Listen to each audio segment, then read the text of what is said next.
اگه بالای 50 سالتونه و هنوز بعضی تمرین‌ها رو انجام میدین، ممکنه بدنتون فکر کنه باهاش دشمنین.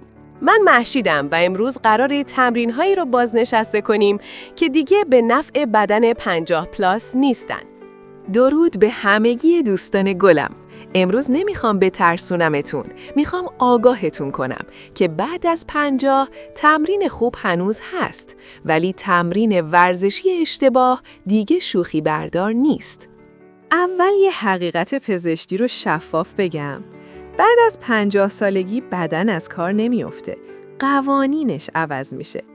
طبق تحقیقات NIH و هاروارد مدیکال سکول، تغییراتی که در بدن 50 پلاس رخ میده عبارتند از 1. کاهش تراکم استخوان 2. سفت‌تر شدن تاندون‌ها و رباط‌ها. تاندون‌ها دیرتر خودشون رو ترمیم میکنن. 3. کند شدن ریکاوری سیستم عصبی، یعنی تمرین سنگین مساوی خستگی طولانی‌تر. 4. افزایش التهاب پنهان، چیزی که اول درد نداره، بعداً دردسر میشه. بدن بعد از 50 مثل ماشین کلاسیکه، خیلی ارزشمنده، ولی با بنزین اشتباه قهر میکنه. تمرین هایی که بعد از 50 باید حذف یا اصلاح جدی بشن. 1.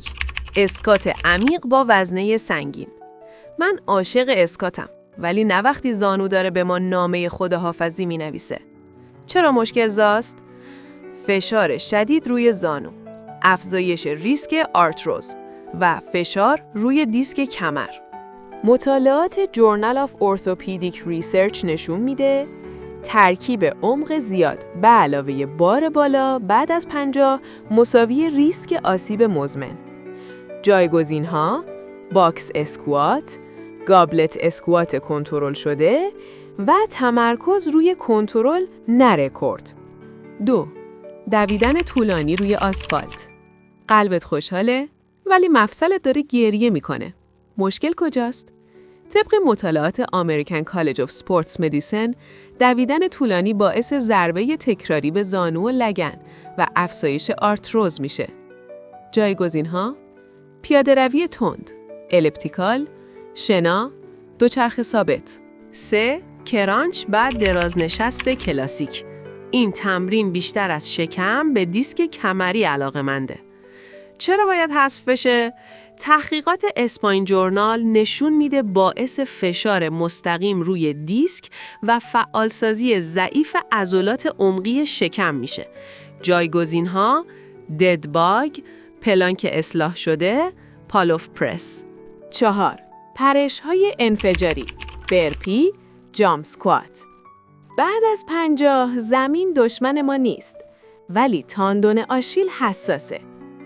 طبق تحقیقات یوروپین اپلاید فیزیولوژی، ریسک پارگی تاندون و آسیب زانو رو بالا میبره.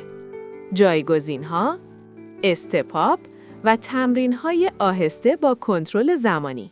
تمپو. 5. تمرین تا ناتوانی کامل.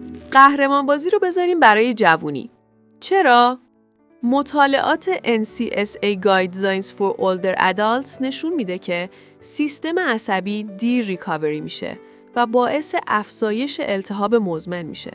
قانون طلایی که باید رعایت کنیم RPE 6 تا 7 و همیشه یه ذره جا نگه داریم. من مهشیدتون. خیلی شفاف میگم. بعد از 50 سالگی هدف تمرین قوی تر شدن نیست. هدفش قابل اعتماد موندنه. 3 اصل علمی کاربردی که باید رعایت کنیم. 1. کیفیت حرکت. 2. محافظت از مفصل و 3. استمرار بلند مدته. دوستان من، تمرینی خوبه که 10 سال دیگه هم بتونیم انجامش بدیم. عزیزان گلم، 50 سالگی پایان نیست. شروع نسخه هوشمندتر زندگیه و بدنمون با همون بیگانه نشده، بلکه فقط میخواد باهاش عاقلانه رفتار کنیم. اگه این محتوا نگاهتون رو عوض کرد، لایک کنین و بفرستین برای کسی که دوستش دارین. و یادمون باشه، تمرین خوب عمر رو زیاد نمیکنه. تمرین درست زندگی رو تازه میکنه. تا ویدیوی بعد، بدرود دوستان گلم. موفق و پیروز باشید.